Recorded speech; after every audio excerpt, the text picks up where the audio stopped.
I can't do this anymore, I said, taking a deep breath to make myself clear. I'm going back to my parents' house. Huh? Who's gonna make my meals? Who's gonna clean up? If you're leaving, sign the divorce papers first. Mike ranted in anger upon hearing my words. Immediately, he opened a drawer and pulled out a piece of paper. Seeing it, he suddenly smirked. Here, the divorce papers, he taunted, waving the paper in front of me. He must have thought there was no way I would actually leave. But my determination was solid. This time, I was really going to leave. And the next day, I took the kids and went back to my parents' house. My mother welcomed us warmly, but I was worried. I kept checking my phone multiple times a day, worried that Mike would be furious that I hadn't returned. Surprisingly, there were no calls or emails. Then, the doorbell at my parents' house rang. Hesitantly, I opened the door. There was Mike. Oh no! It seemed he couldn't bear to lose his housekeeper and had followed me to my parents' house. It looked like I had to fight. I clenched my fists and glared at Mike. But something was off about him. He was crying rivers. Anna, I'm sorry. I've been terrible to you. I don't even know what to say, Mike said, his voice trembling as he desperately apologized. What was going on? Was this really the same Mike who had been so unreasonable? Standing half in disbelief, someone appeared before me. My name is Anna Kirk, 42 years old. Just a regular, ordinary housewife. My husband, Mike, is 4 years younger than me. Mike works as an executive at a construction company owned by his father. We have 2 kids, our 8-year-old daughter, Lynn, and our 2-year-old son, Tom. Our family lives in a white mansion on a hilltop. It was built new 5 years ago. The construction was done by my father-in-law's company, using all high-end materials. Our large garden, adorned with various flowers, looks like something out of a foreign country's garden. Everyone envies our life, a picture-perfect happiness. But it's all an illusion. There's a saying, the grass is always greener on the other side of the fence. From the outside, our lawn must seem very green. However, the reality is grim. What's growing in our yard isn't grass at all. It's the noxious malice of a person with a rotten core. It all started with my husband, Mike. Marrying him was the beginning of the tragedy. I met Mike when I was 32. At that time, I was just an ordinary office worker.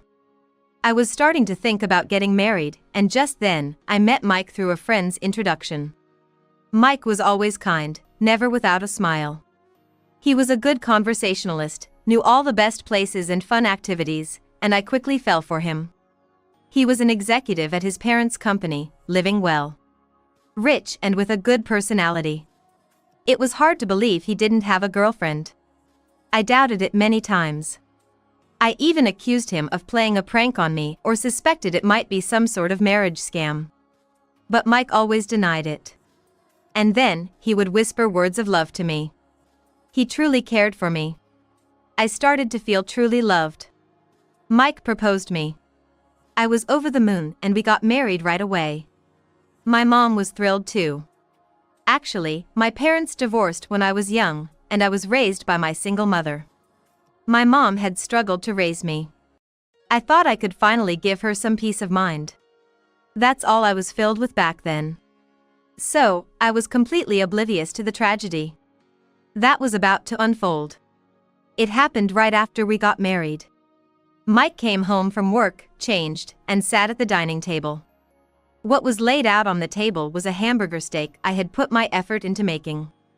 While making idle chat, Mike took a bite of the food. Then, suddenly, his expression changed. He got up with his plate, walked over, and threw the food in the trash. What are you doing? In contrast to my scream-like shout, Mike coldly spat out. This is disgusting. How can anyone eat this? Make it again. But I know I'm not great at cooking, but I put my heart into it. Shut up. You used cheap meat, didn't you? Do you think I'd eat meat for the common folk? Use the prime cuts from a high-end supermarket. I was frozen by Mike's sudden change. I had never seen this side of him before. Where had the always smiling, kind Mike gone? If you understand, then answer me. My word is the law. Yes, yes. I replied, stunned. From that day on, my days became hellish. Day after day, I was blamed for every little mishap with the household chores. Despite preparing meals exactly as instructed, Mike would nitpick everything from the seasoning to the origin of the vegetables. And when it came to cleaning and laundry, if anything was even slightly off, he'd criticize it. For a stay-at-home wife, can't you do even this much? That was Mike's usual refrain. I had been a working woman, but I quit my job after getting married at Mike's request. He wanted me to focus on household duties, but I never imagined the demands would be this extreme. It was clear he had changed completely after marriage. You're spoiling yourself if you can't do the housework perfectly. If this is all you can manage, you can't stay just a housewife. As a punishment, you'll also work at my company. It was so abrupt. For such a selfish reason, I was now saddled with office work at Mike's company. Naturally, the company should have its own administrative staff. There was no need for me to do it. Watching me juggle housework and office work seemed to amuse him. It was outright harassment. What a terrible personality. If only I had seen through him before we got married. I thought about this many times, but Mike had completely deceived me when we met. He showed his true colors only after making sure I couldn't leave by marrying me. Unbelievable. That such a man could exist. Between household chores, I started doing office work as well. But of course, I wasn't getting paid for it. He must have smoothed it over at the company. Mike is an executive. He could manipulate the situation however he wanted. The only person above Mike was his father, Ivan. Ivan is not only the company's president but also a city councilman, known as a prominent figure in the local community. He seemed very busy, and I had only met him during our marriage introduction and at the wedding ceremony. I imagine that, surely, the man behind the scenes is a tyrant like Mike. Mike's mother died of illness when he was young, and there was no one to stop him. It was hopeless. Eventually, I got pregnant. To be honest, my feelings were complicated. It looks bad not to have kids when we're married, Mike said with a sneer. I had no right to refuse. Who knows what would happen if I did? So, there was no love in that act. I had lost the will to resist and spent each day with a blank mind. Later, I gave birth to a girl. We named her Lynn. Lynn was very cute, but with housework, my job, and now childcare added to the mix, my exhaustion reached its limits. Mike, without a shred of appreciation, would harshly scold me for any slight oversight. I was at my breaking point. One day, I broached the subject. Mike, I can't do this anymore. I can't endure being treated like a slave. I want a divorce. Then Mike laughed with a face like a demon. I have no intention of letting go of my housekeeper. I was stunned. Do you know why I married someone like you? Because you're a substitute for a housekeeper. Marrying a young woman, she'll just get old, right? Better to keep young women for fun. It's best to marry an old lady who can do the housework. Mike said, his face twisted in a mocking smile. What a thing to say. To think he married me for such reasons. From the beginning, he intended to use me as a slave. There was never any love.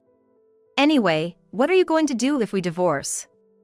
Just so you know, I won't be paying any child support. There's no way you and Lynn can live on your own, especially when you can't earn a dime. Ouch. His words hit a sore spot, and I was at a loss for words. Indeed, with a young child, working full-time wasn't an option. Even if I put Lynn in daycare, the best I could do was a part-time job. But that wouldn't be enough to cover Lynn's education expenses, to say the least. Or are you gonna work at that dirty little diner your mother runs? That rundown place can't be making much money. My mother owned a small diner. It was always bustling, thanks to her kind personality and homey cooking. But it was just a small place in the countryside. Just as Mike said, it wasn't making much money. My mother managed to send me to vocational school despite our situation, which must have been a struggle. When I got married, my mother was genuinely happy for me. Getting a divorce would disappoint her. I bit my lip. Got it. Besides, this area is Kirk Construction's territory. If you even think about running away, you and your kid will never be able to walk around here again. Mike said, bursting into laughter. He was threatening me and my child. I couldn't stand the thought of bending to his will. But in this situation with no way out, there was nothing I could do. The miserable days continued as before. I became pregnant with my second child. It's about time for a second one. Most families around me have 2 kids. I need another one to fit in with them. Such a foolish pride. To have a child for such a reason. But I couldn't object. Any attempt would just lead to a barrage of abuse. I was exhausted.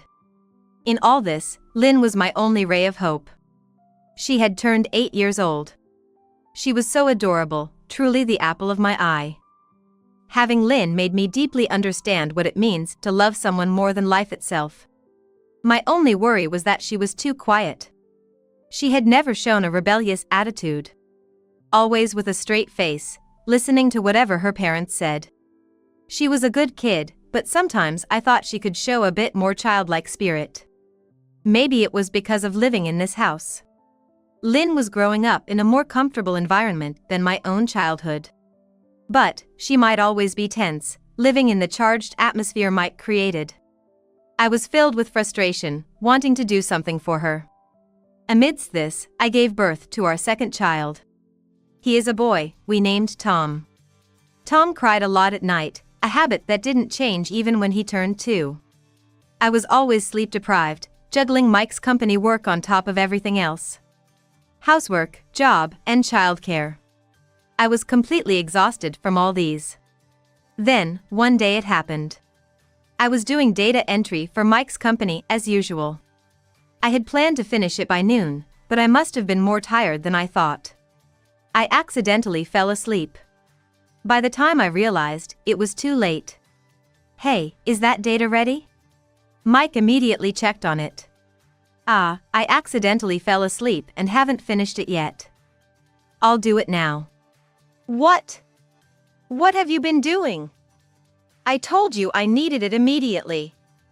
You're useless. Mike's shouting filled the air. In such moments, all I could do was wait for the storm to pass. As I shrunk down, Lynn, who had been watching, stood between me and Mike. "Don't yell at Mom." Her voice was firm. She had never once talked back to her parents before. Mike glared at Lynn. "What's this? Talking back to your father? In this house, I'm the law." He yelled and kicked a chair nearby. Lynn was frightened. But she tried to protect me, spreading her little body as a shield. At that moment, I realized clearly. This small child was trying her best to speak up, yet I had never managed to stand up to Mike. Wasn't it my role as a parent to protect Lynn and Tom from this terrible environment? I hugged Lynn with all my strength for her courage.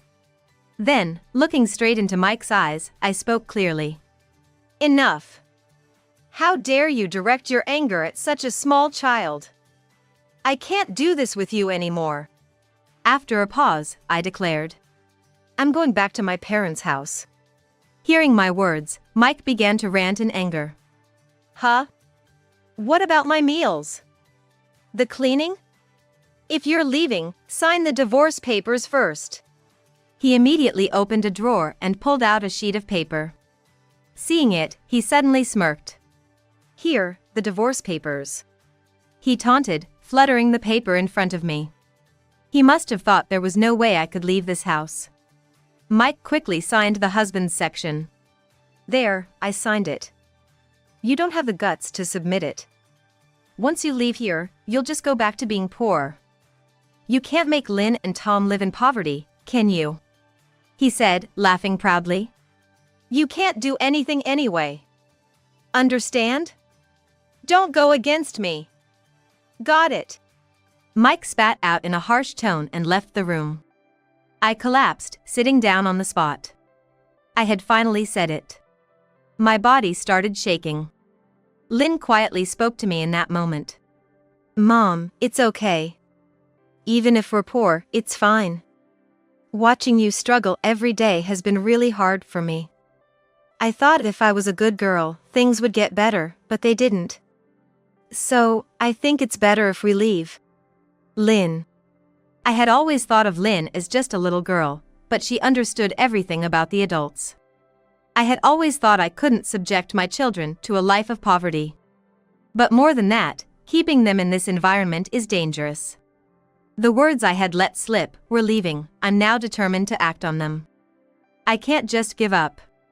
Fortunately, every time Mike yelled at me, I had prepared something. With this, I can fight back. I clenched my fist and made a vow in my heart. We're leaving this house. The night passed without incident.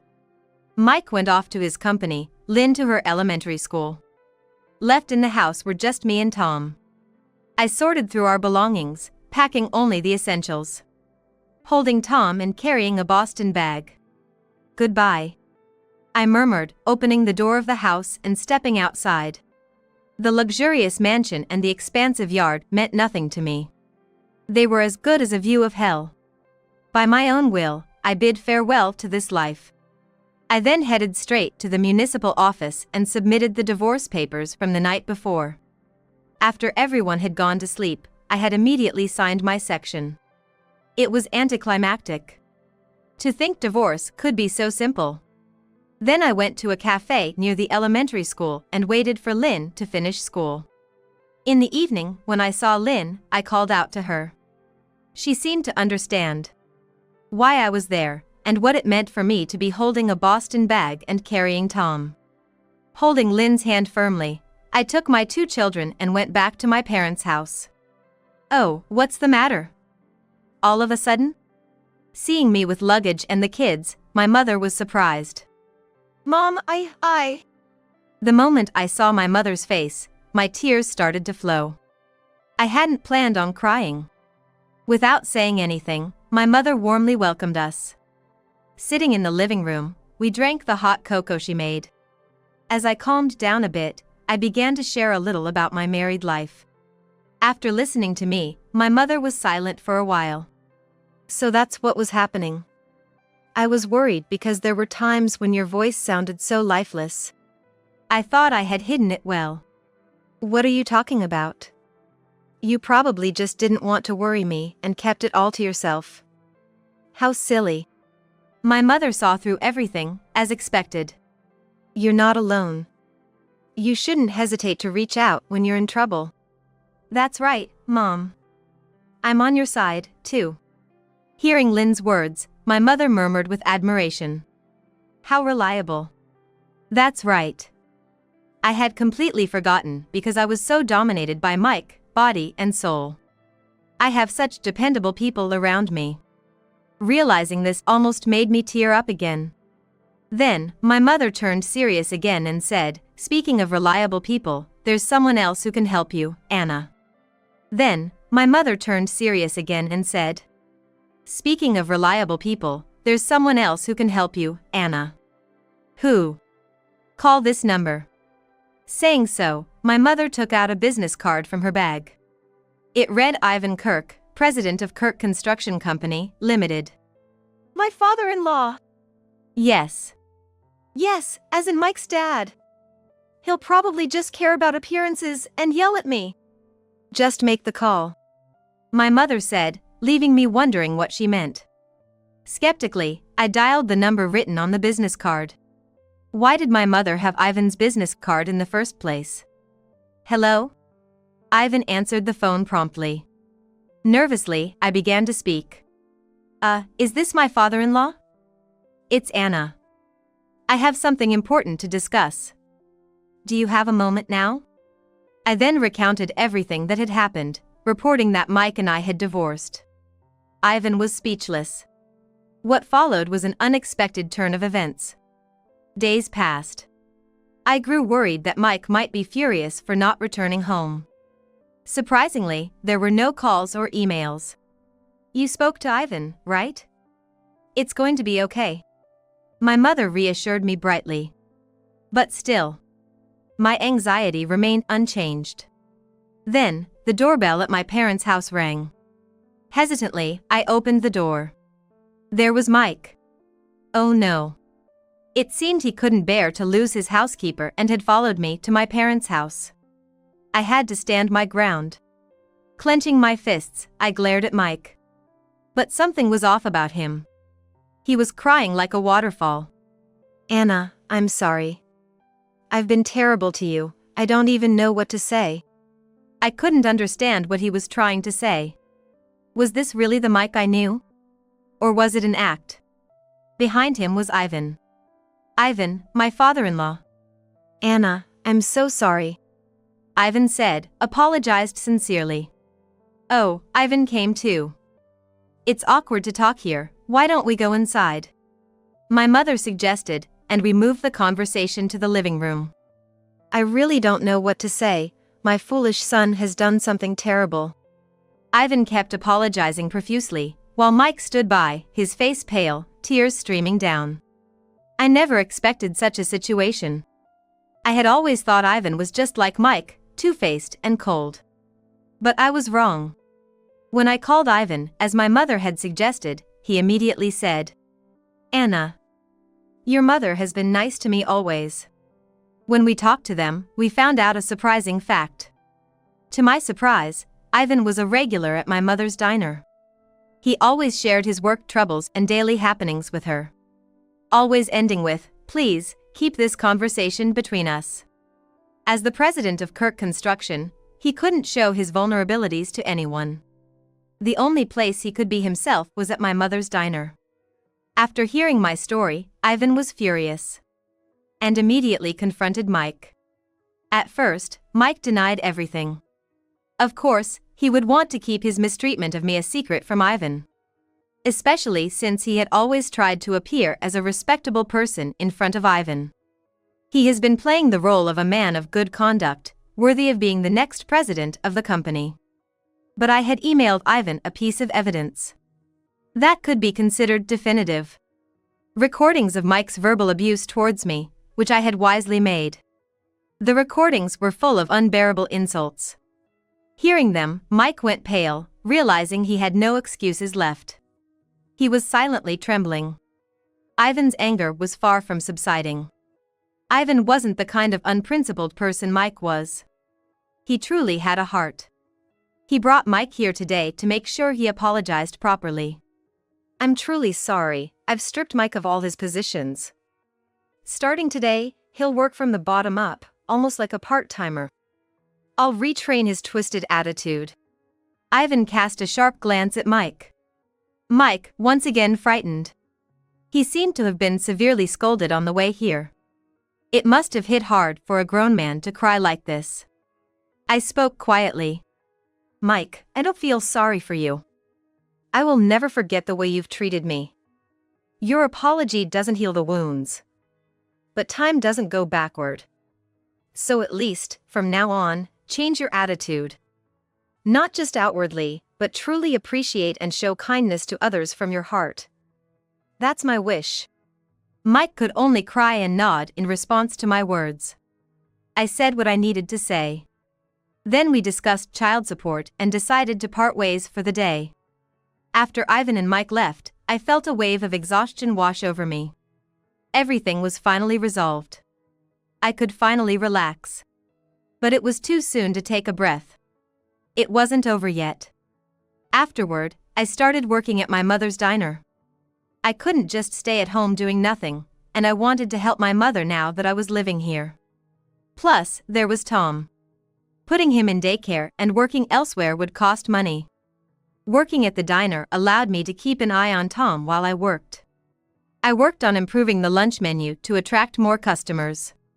It seemed like we were getting more new customers than before. If sales continued to increase, it would be a win-win situation. Then one evening, as I was preparing for the night's opening, Lynn burst into the shop, out of breath. "Mom, Grandma! It's terrible!" Oh, Lynn. What happened? Lynn usually goes back to the house, which is about 10 minutes away from here, not the diner, after school. It was rare for her to come to the diner on a weekday. When I got home earlier, the house was on fire. What? I was dumbfounded, not understanding what was happening. But quickly regaining my composure, I grabbed Tom, and along with my mother and Lynn, we rushed to the house. Arriving at the house, indeed, there was a smell of something burnt. The fire was out, but part of the wooden house was blackened. The neighbors had put out the fire, and it seems only a part of the first floor was burned.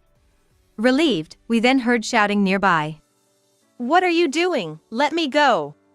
I could never forget that voice, it was Mike's. Approaching the source of the voice, we saw Mike being restrained by a man, shouting. The man holding him was a neighbor. He looked at us and said, "This guy was trying to set fire to your house and run away. I've called the police, they should be here soon." Mike. My mother, Lynn, and I looked at Mike with pity. What are you doing? Is it true you set the fire? Yeah, that's right. You all ruined my life. I can't be satisfied unless I drag you all to hell with me. Mike shouted loudly. I was completely dumbfounded. What are you talking about? You brought this on yourself, didn't you? Was all that crying and repenting before a lie? Of course it was. I had no choice but to act that way in front of my dad. Mike spat out defiantly, his face twisted in ugliness. Were those tears just an act? Such a terrible person. As I looked at him with contempt, Lynn quietly said, "Dad, you're messed up, aren't you? Even monkeys can pretend to repent. If you don't truly change your heart, no one will follow you." Struck by the truth from his child, Mike's face turned red with anger and he yelled, "Shut up! It's all your fault. Because you snitched to Dad, I got stripped of my position. I was supposed to be the next president of Kirk Construction. I'm in a different league from you poor people." To still say such things at this point. Then, my mother murmured quietly, "Such a sad person. Desperately seeking love from Ivan, ever since the truth was revealed." "What do you mean?" With a sad face, my mother said, "Mike isn't Ivan's real child." What? I had no idea. All I knew about Mike's background was that he lost his mother when he was young. He wasn't Ivan's biological child. Mike, who had been shouting moments ago, now fell silent with a complex expression. My mother began to explain.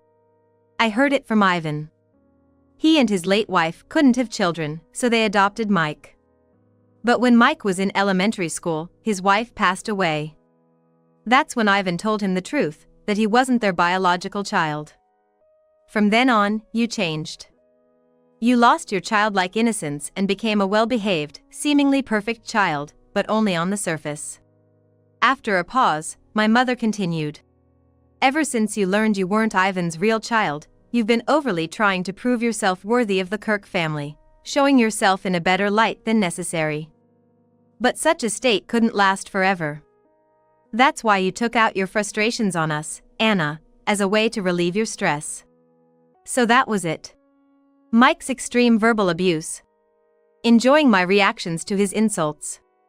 All of it was a backlash from maintaining a facade outside. I slowly began to speak. I sympathize with your background. But that's no excuse to hurt others. Setting fire to the house, what were you thinking? It's a crime. If things had gone slightly differently, someone could have been seriously hurt. What if me, my mother, Lynn, or Tom had been inside the house? My voice started to tremble more and more. Imagining the worst scenario, I became terrified. How could you do something so terrible and be okay with it? I never thought you could be so rotten. What do you think human life is? I will never forgive you. I will never forgive you. It went silent after my outburst. After a while, the sound of a police siren echoed. I wanted Mike to be taken away quickly. I never wanted to see that face again. Later, Mike was arrested for arson. Arson is a serious crime, and he was sentenced to 5 years in prison. Of course, this devilish act became known to Ivan again, and Ivan was shocked beyond words. I'm truly sorry, there are no words to express my apology. Ivan apologized, prostrating himself. All we could say was, please lift your head. He may not be my biological child, but I raised him as my own. With my focus on work every day, I failed to see his true twisted nature. I've caused so much trouble to people around us. I have no choice but to disown him. Ivan said, tears streaming down his face. It was understandable. Ivan was deceived. By that devil. Ivan offered to pay for the entire reconstruction of our partially destroyed house. Additionally, he offered to provide the child support that Mike was supposed to pay. It was more than enough. We can't accept that much. We initially refused. No, I want you to accept it. It's also my responsibility that he grew up this way. I can't apologize enough. Use this money to build a proper home and raise Lynn and Tom well. Ivan insisted. Okay. I reluctantly agreed, nodding. Time passed, and eventually, Mike was released. But there was no returning to Ivan. To prevent him from harming us, Ivan arranged a job overseas for him. Now, he's supposedly working in a mine in South America. Honestly, I felt relieved. For the children's sake, it's better not to have such a terrifying father around. Meanwhile, I continue to work at my mother's diner every day. Lynn has become a high school student, and Tom is now in elementary school. Mom, Grandma, I'm home. Played soccer and I'm starving. Can I have the fried rice set meal? Tom bursts into the diner, shouting energetically. Again? Aren't you eating too much of the diner's food, Tom? Lynn quickly retorts. Lynn, now a high schooler, sometimes helps out at the diner. She's becoming more and more responsible, truly fitting into her role as an older sister.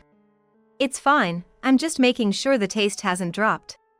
Tom quips back, to which my mother interjects. What are you talking about? You can eat, but only after you wash the dishes. Tom mutters under his breath as he heads into the kitchen. Watching him, we exchange smiles. Just another peaceful afternoon. I'm not wealthy, nor do I live in a mansion. But I am able to spend time with my precious family, without having to mind anyone else. I feel these are incredibly special. I silently pray in my heart for these moments to last forever.